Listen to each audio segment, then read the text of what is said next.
వేదాంతం పరిచయం పరిభాష. విలువలు.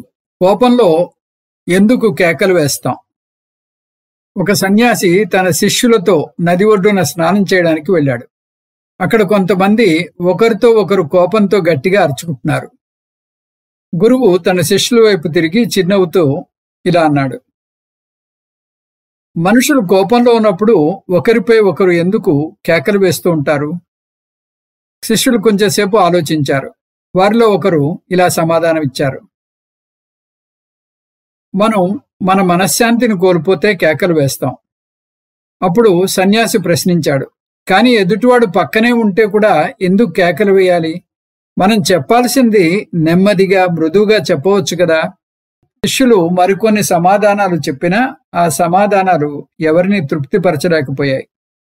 చివరికి సన్యాసి ఇలా వివరించాడు: ఇద్దరూ ఒకరిపై ఒకరు కోపంతో ఉన్నప్పుడు వారి హృదయాలు చాలా దూరంగా వెళ్ళిపోతాయి.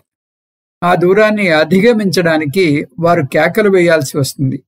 అందుకే ఎంత కోపం ఉంటే అంత గట్టిగా కేకలు వేయాలి. కానీ ఇద్దరు ప్రేమలో ఉంటే వారు కేకలు వేయరు, చాలా మృదువుగా మెల్లిగా మాట్లాడతారు. ఎందుకంటే వారి హృదయాలు అతి దగ్గరగా ఉంటాయి. వారి మధ్య భౌతిక దూరం ఉన్నా కూడా మానసిక దూరం చాలా తక్కువ.